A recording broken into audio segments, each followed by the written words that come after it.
This episode of Radcast Outdoors is brought to you by PK Lures, Bow Spider, and High Mountain Seasonings. Fish on! Hey, Radcast is on.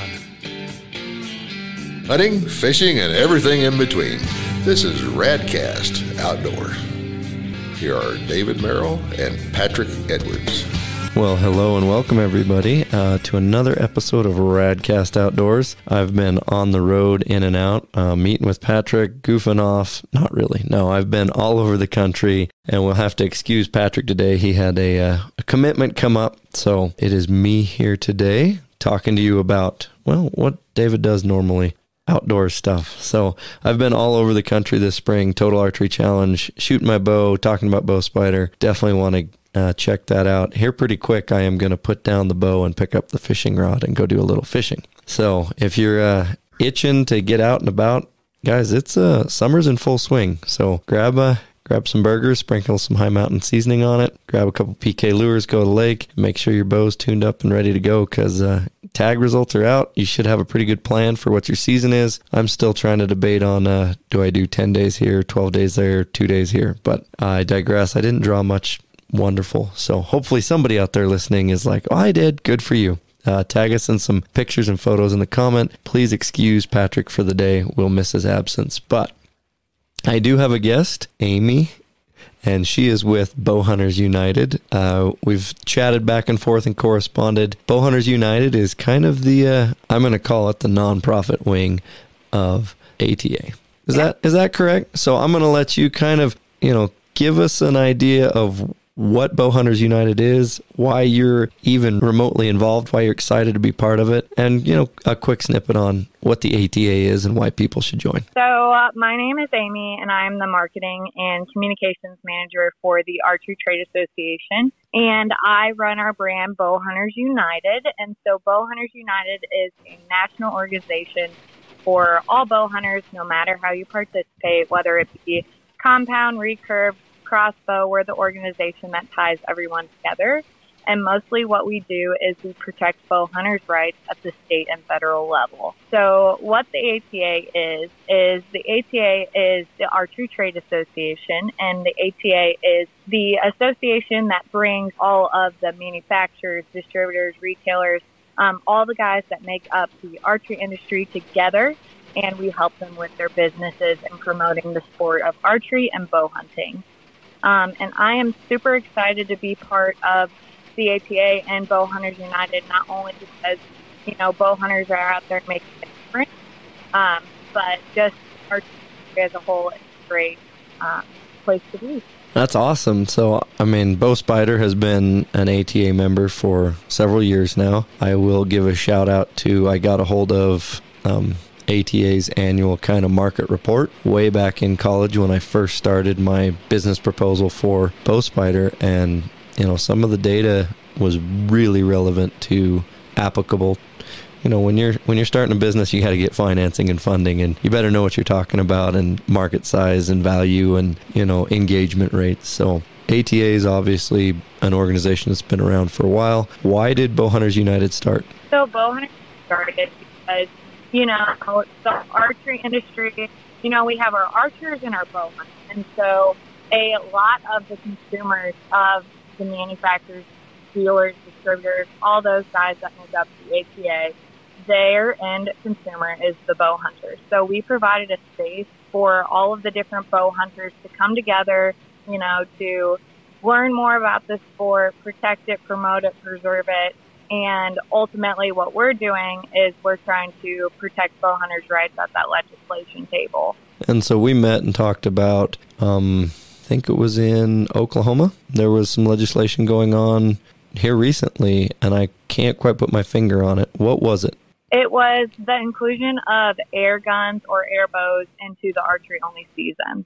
And, if you don't know what an air gun or air bow is, basically you stick a arrow in the front of a CO2 charged launcher, and it takes minimal to no practice, right? And has extremely great accuracy and further distance. So it takes a lot of the challenge out of the sport. And as a manufacturer, I like to see innovation. I like to see new products. But as a bow hunter, as a heritage, I mean, there has to be a line in the sand. I.e., we could put a mini arrow with some sort of tranquilizing, on a drone, and I could use thermal imagery to fly up above an animal and tranquilize it right there and walk up and harvest it. Is that truly hunting? And I mean, everybody listening would scream no. Well, if we use the complete capability of our technology, I can sit from home on my computer with a drone and go out and harvest my elk. And that's not what we're trying to promote, protect, engage. That doesn't get people off of the screen. That actually promotes them to be on the screen even more. And the data and science showing, just eye degeneration, just overall mental health. Screens are not good for us. We're not meant to be indoors looking at a screen 365. Unfortunately, your job, my job, head of social media marketing, my company markets very heavily on social media and YouTube. So we have to be privy, part of, and capable and able. But I know you like to get out in the field and go. So tell us what you like to do out in the field. So what I like to do out in the field. So I grew up in a really rural part of town. My dad always was a bow hunter, rifle hunter, like you name it. He probably hunted it, but he really got me into the sport of hunting, and we've shared a lot of memories, whether it be over whitetails, doves. We've gone to Canada a few times to go black bear hunting. We're actually going in October, and I'm really excited. But I've just really enjoyed growing up in the outdoors and sharing a lot of memories with my dad, and eating the stuff, the wild game on the table afterwards. That's a pretty nice part of it too. Perfect segue. So if you had to pick one thing to procure, what are you going to go out and harvest, and how are you going to cook it? Yeah. So if I could go out and shoot one thing, I would probably go out and shoot a big fat doe. I would take those loins off of her, slice them and butterfly them. And then my dad always made this for me, like growing up. He would always, marinate them for a few days, get them really tender. And then you throw them on the Blackstone flat top with a whole bunch of seasonings and a little bit of breading. And then I'm in St. Louis, Missouri, so we have Emo's Provel cheese. So then after it's all cooked up, you put Provel cheese on it and eat it with peppers, onions, potatoes. So good. So hearty. Sounds lovely. Sounds wonderful. A little bit of prep, but delicious, right? Yes.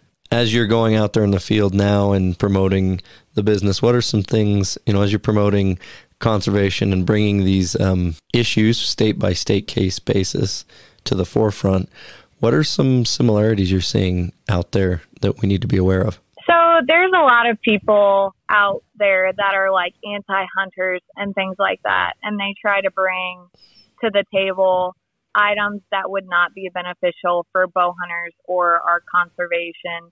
And so there's, many similarities that are coming to the table constantly with kind of the same things, like don't hunt, don't, cause any issues or well-being.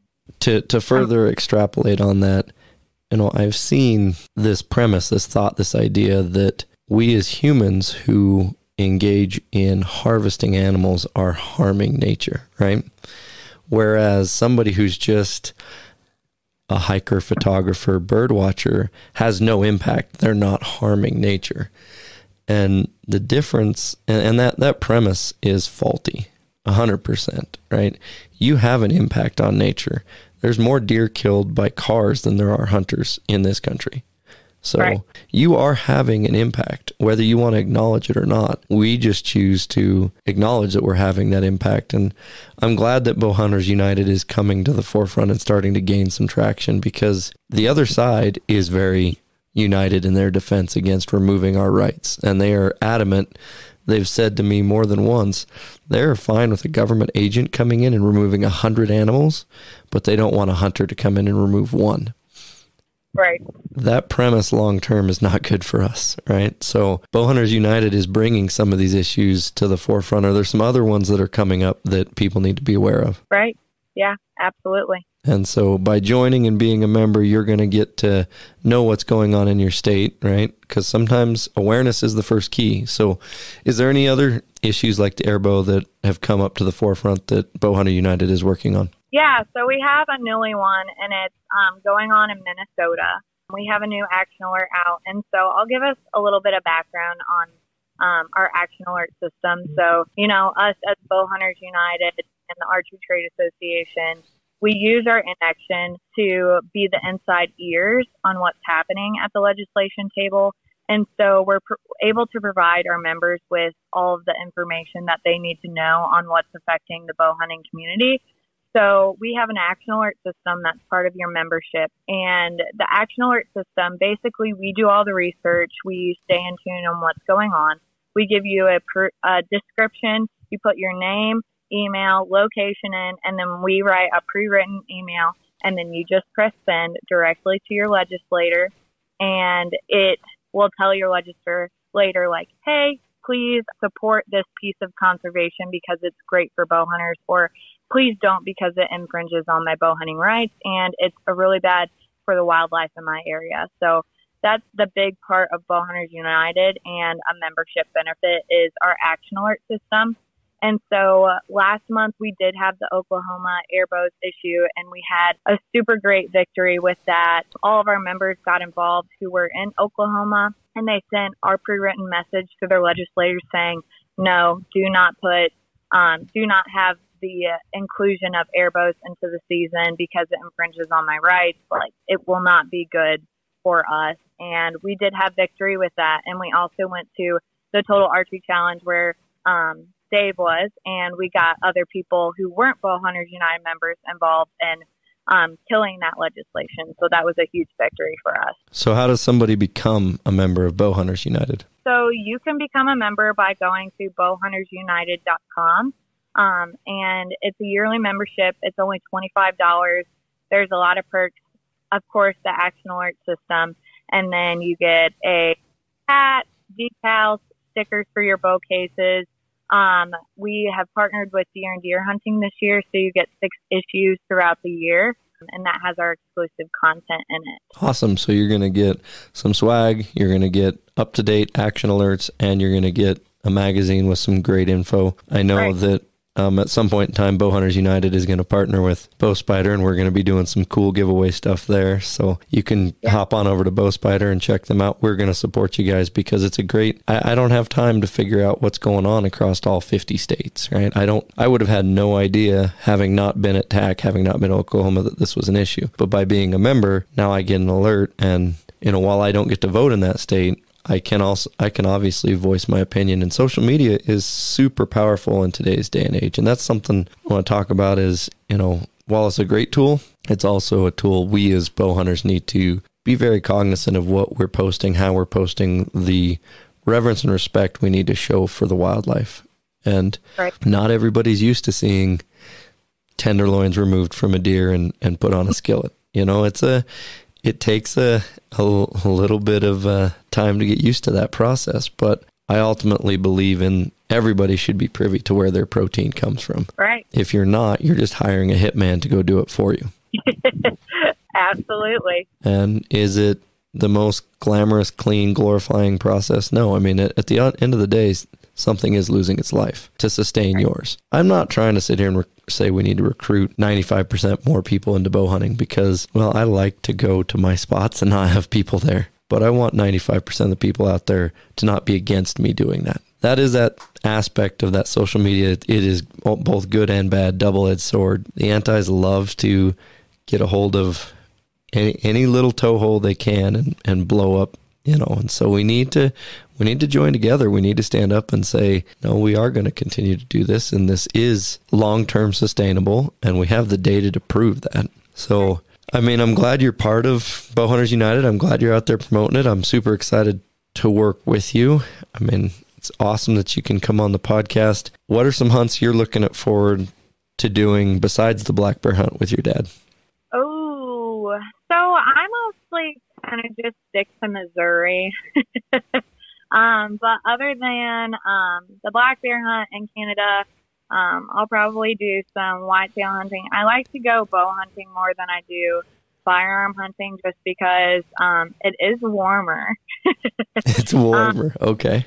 And not as many people out there. So, yes, I do enjoy whitetail hunting. I did a little turkey hunting this past season. So, yeah, kind of just whitetails and turkeys and doves. There's definitely a different atmosphere when you go from a firearm hunt to an archery hunt, right? The intensity of how much closer you are to the animal, the connection with nature. While I'm not going to discount that you can't have a great time dove, shotgun, duck, deer, elk, antelope with a rifle and a firearm, especially if you're taking new people, youth, that is definitely a go-to, and I'm not going to knock that. But for me personally, the excitement level increases when I'm going to go, whether it's sit in a stand, spot and stock, when I'm going to take my bow and arrow, and, you're automatically attempting to do something that is very difficult, right? Instead of staying back at lethal range with a firearm and wildlife doesn't know you're there, you're now trying to get into their wheelhouse, their danger zone where they would notice a predator, and you're trying to harvest them with a stick and string. And that is it's not a sure thing, right? So to make it a sure thing, you have to put a lot of time, energy, effort, practice into it. So talk a little bit about what is your bow setup that you've found to be reliable, and what do you, when you're going to go sit in the woods for deer, what's some of the gear you're going to take with you? Yeah, so I am by no means an elite archer or bow hunter. I actually picked up a compound bow probably about 2 years ago, and I got a new rig this past spring, and I have an Elite Ember. So I have been practicing with that to get ready for the season and for my bear hunt. I really love my Elite. It's a really good bow, and I haven't killed anything with it, but I'm excited to go kill something with it. But I'll kind of recap on kind of what you were saying with bow hunting versus firearm hunting is that, whenever I went this past fall bow hunting, I came back and I told my dad, I was like, this is the hardest thing I've ever done. Like, it is super hard compared to firearm hunting your whole life. And it's because they know you're there. You have to be very strategic with when you're pulling back and when you're going to shoot, and, just the overall, like, you have to have a game plan going in. And it has made me a better hunter because of that. I guess I would say archery is chess and rifle is checkers, right? You still have to play a game. You still have to know what you're doing, but archery, you're playing the long game, and you're learning every time you go out. Rifle hunting sometimes can be a little bit more of just a harvest and a freezer filling adventure, which, like I said, when I take my young boys, of course, we're going to take the rifle, and it is important to pass this tradition and heritage on, right? I'm actively promoting that as much as I can through our company. Me and personally, individually, is taking new people, exposing new people. That's part of what this podcast is about, is just getting awareness of that. This is here at Bow Spider, archery is not what we do. It's who we are. And we don't buy beef. We don't go to the grocery store. And I mean, if you're having brats at my house, we made them. If you're having jerky at my house, we made it. When we have spaghetti, it's deer or elk spaghetti, right?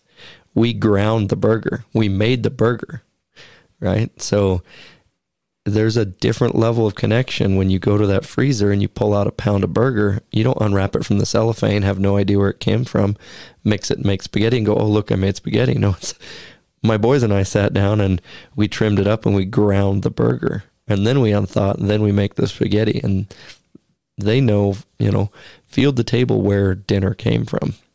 And they know that connection and that reverence and that respect that we all have. So growing up, were you involved in that same stuff?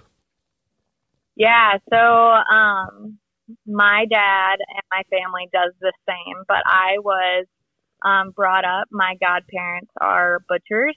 So at the age of 14, my dad went and dropped me off there.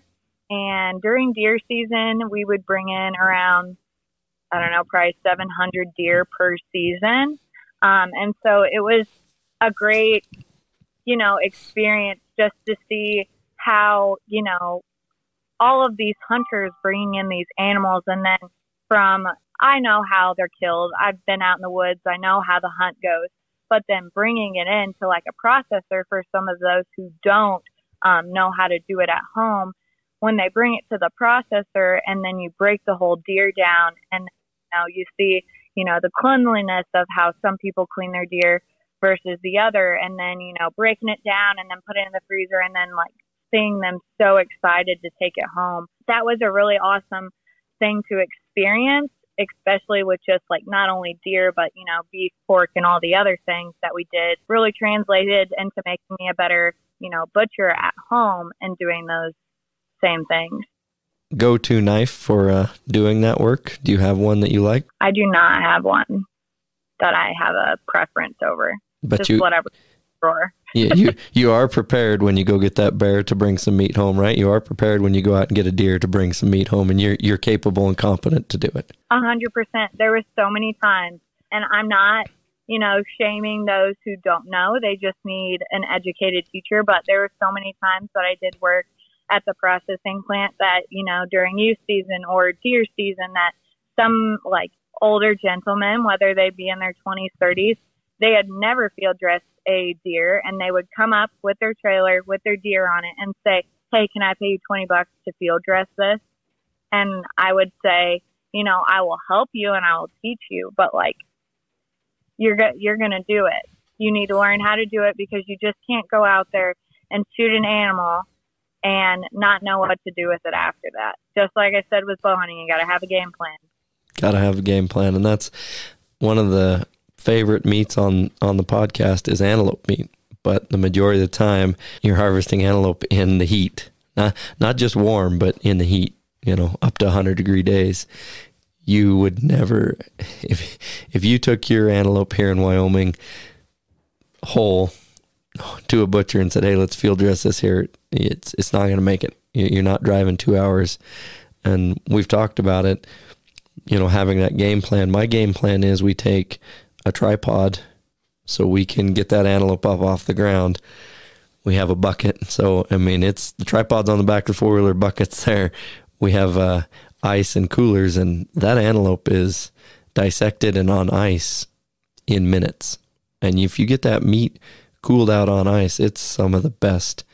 And people turn their nose up and look at me all the time. I've had Dall sheep. I've had, eland. I've had kudu and gemsbuck and, black bear and mountain goat and moose. One of the top ones is antelope. I'll put a couple above antelope, and Dall sheep, pretentious, I know. Eland is amazing. If antelope is taken care of right, I'd put it above white-tailed deer. I'd put it above elk. I'd put it on par with moose. However, you have a 90-pound animal that's, it could be a 100-degree day, so you need to have a game plan. Take the ice, have the coolers, know how to do that. There's obviously a lot of resources out there, and I'm glad butchers exist. And as a young man, we used butchers, but start looking at the cost of having somebody do that and the time. And we have a couple folding card tables here at the shop, and we come home typically with an elk that's already quartered and skinned. That's just how they come out of the woods and where we're going. So it's just as easy to have some cutting boards and knives and a grinder and a vacuum packer. And the one thing I've been fired from is I'm no longer my dyslexic handwriting. I'm not allowed to label the packages. So we make a little production line with the whole family, and it's one end to the other, and it's cut and wrapped and in the freezer. And all year long, like I said, whether we're having Thanksgiving roast or spaghetti or steaks on we got the Green Mountain Grill. It's going to be most likely elk, and then there's some deer in there somewhere. And if we're lucky to get an antelope tag, then it's antelope. Very nice. So, well, keep going after them. Keep getting it up. Please keep us informed in what's going on with these emergency alerts with Bowhunter United. Keep growing it. Where can people reach out, get a hold of Bowhunters United? Where can they join and sign up? Yeah, you can join or find out more about us at bowhuntersunited.com, or we're on Facebook and Instagram at Bowhunters United. That's pretty easy. We'll put some links in there, guys. Any final thoughts? Any last bits of tips or tricks or wisdom you have for us? The only thing that I would like to mention is to stay tuned, especially in your area, because we are going to have an action alert coming out regarding wolves and keeping the management strategies in the state's hand instead of the federal government across the Northern Rockies. That's an important, we fight and deal with that all the time. And I'll tell you, that's a very frustrating stance from a resident here in the state. When wolves were first introduced, the recovery mandate in bar was set at 10 breeding pair and something like 120 wolves. That was considered reintroduced and stable. That was the original agreement. The other side of the aisle has moved the goalpost so far. We are now at 1,500 wolves and 140, 150 breeding pairs. And they're now trying to take state management away and put it back in federal hands. And if you look here in Wyoming, we've had a stable wolf population for the last 4 years, since we've got 3.5, 4 years now. We've had management on the state level. Wolves are not in danger, people. I don't know what headline you're reading. I don't know where you're going to get your information. And same thing with grizzly bears. Same thing with all wildlife should be managed by the people who are hired, educated, and paid to manage the wildlife. It's as simple as that. And if you think putting management back in the federal government's hands, they don't know what the wolves need here in Wyoming. They're in Washington, D.C., and they're just adding another level of paperwork. You know, sometimes a pack of wolves are down on a cattle rancher's ground and they're killing 30 elk in a night and leaving the carcasses, and there's photos of this, right? They're doing it just for fun. And the other side say, oh no, that's not true. You know, they want to talk about this holistic ecosystem where all the animals are running out in the woods holding hands and singing Kumbaya, and that's not the way it works. I mean, I'm going to get a little graphic here, guys, but a wolf kills through suffocation. They're either going to hamstring the animal, so they're going to run up behind it, and they're going to bite it in the hamstrings until it can no longer run and lay down, and then they're going to suffocate it, which i.e. means throat, nose. Or if it's a big animal, they're just going to hold on to the throat and nose, kind of like a lion in Africa, and suffocate it. If they can't do that, they'll disembowel it and eat it while it's alive. So this is not pretty. This is graphic, and this is not quick and clean and harmless. This is, you know, and if human beings interrupt this, they're not going to come back after that animal for a day or two. Right? If you come and have your prize steer in the pen and wolves have come in here, and, you know, if you're in downtown New York, I get it. You don't understand. You know, you walk to the grocery store, to the butcher, and you buy your beef that was trucked in on a train that was grown out here. But you live out here. I mean, there's videos out there of dogs in the front yard, wolves coming in and just, they won't tolerate another predator, and your little Fido is gone. He's done. I'm sorry you got me on a tangent, but wolves and wolf management, my plan this fall is to put some steel in the ground, and I'm going to go catch a wolf. And this is something that we've talked about before with Dan Thompson, the large carnivore biologist for the state. He's kind of, you know, dispelled some myths, but it comes down to we should celebrate the fact that wolves were reintroduced, now have grown to a point where they're stable to where they can be back under the wildlife management model, the North American model, where they are no different than a squirrel, a rabbit, a pheasant, a turkey, you know, and that is something we should herald as sportsmen, as we did that. In your and my generation, we brought wolves back to a sustainable point that they are now on the landscape and can be managed with all the management tools, whether that's collaring, relocating, whether that's darting, whether that's, you know, hands-off approach or hands-on approach. It doesn't matter, and hunting is one of those tools. And I do know that the difference between grizzly bears in the GYE and grizzly bears on Kodiak Island or interior Alaska or even BC, grizzly bears in places where they're hunted are very good at avoiding human conflict because they realize they're no longer top of the food chain. Grizzly bears here in the GYE are not good at avoiding conflict. In fact, they seek out conflict, and long term, that's not good for humans, hikers, people, and the idea of, well, they were there first. You know, Detroit, Oklahoma City, all that was grizzly bear country. There was grizzly bears wandering around there hundreds of years ago. Are we going to destroy the city, roll it up, and go live back in teepees like indigenous used to? And if you, I'll be the first one to sign up for that lifestyle. Let's roll the sidewalks up. Let's park the cars permanently. I'd love to ride my horse to work and not have to get on the phone. I'd love to just go be hand to mouth every day and, okay, today I'm hunting here and here I'm going there. Unfortunately, we now live in a modern age where that's not going to happen. It's not realistic. We have to, I guess, find that middle common ground. Find the spaces that we can have wolves and have them there. But just saying that, oh, we're going to have an unchecked, unregulated population of wolves, it's not going to work. It will not work. You get what you see in California with mountain lions. They're coming in people's backyards and snatching dogs and cats. Pretty soon it's going to be people.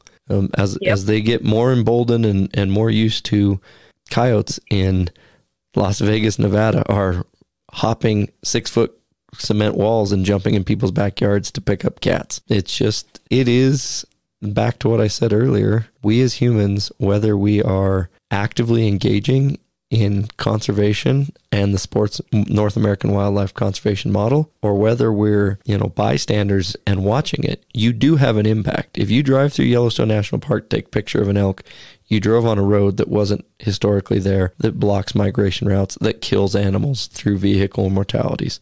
You do have an impact, whether you want to acknowledge it or not. So let's figure out how to mitigate those circumstances and keep healthy wildlife populations. And so I'm glad you guys are out there fighting the good fight and bringing awareness to this stuff. That doesn't excite me, that wolves they always have been, always will be controversial. I've heard ranchers scream, shoot, shovel, and shut up. And I don't adhere to that model. I don't believe that that's the way forward.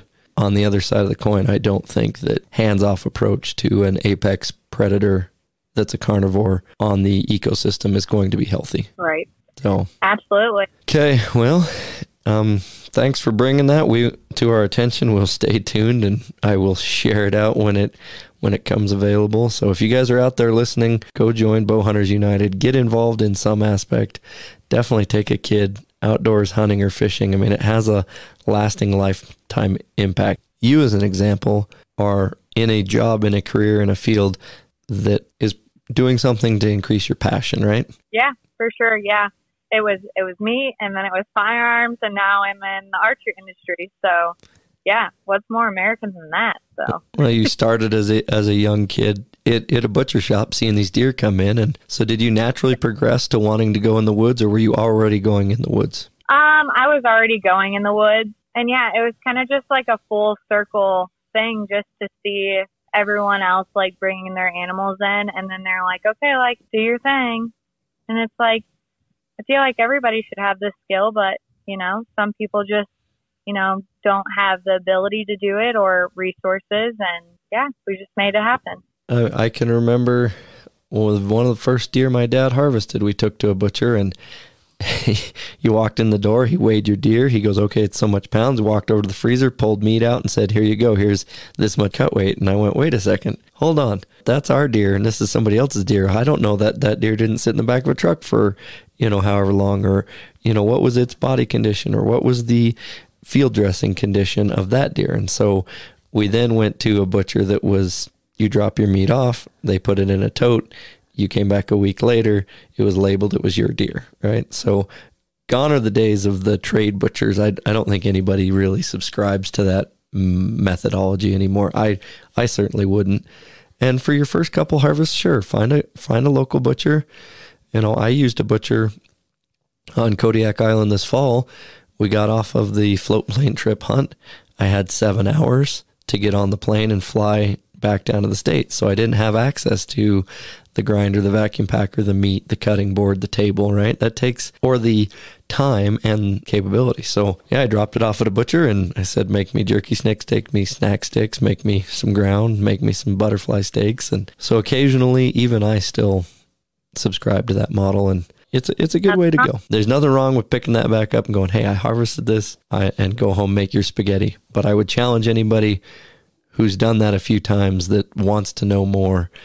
And with LEM equipment, you can get you a pretty good meat cutter, meat grinder, vacuum packing deal for not a whole lot of expense. I mean, under $1,000, you can get stuff to start doing your own packaging, and it doesn't take too many deer to where you're money ahead on buying your own equipment. And I will note that, Bow Hunters United is for, the hardcore bow hunter, but we do have a lot of great resources just to amplify your tips and tactics for bow hunting.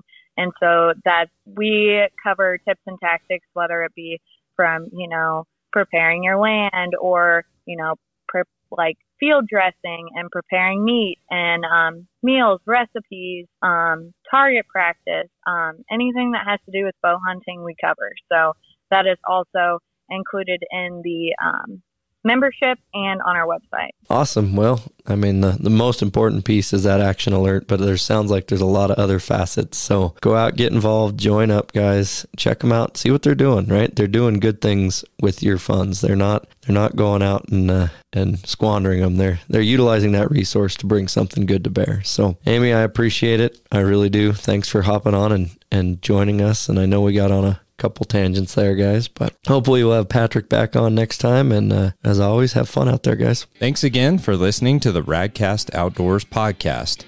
We hope that you've enjoyed the show. If so, please go to Apple Podcasts, Spotify, or wherever you're listening to this podcast and subscribe, share, and give us a 5-star rating, which really helps other people find the show. You can find all of our shows, recipes, giveaways, videos, and much more at radcastoutdoors.com. While you're there, please help support the show by purchasing a Radcast Outdoors shirt or hat. Please don't forget to follow us on Facebook and Instagram. We also have a Radcast community on Facebook called Radcast Nation, and we'd love for you to join in the conversation there. And of course, please help support our sponsors who make this show possible. Thank you again to PK Lures, Bow Spider, and High Mountain Seasonings.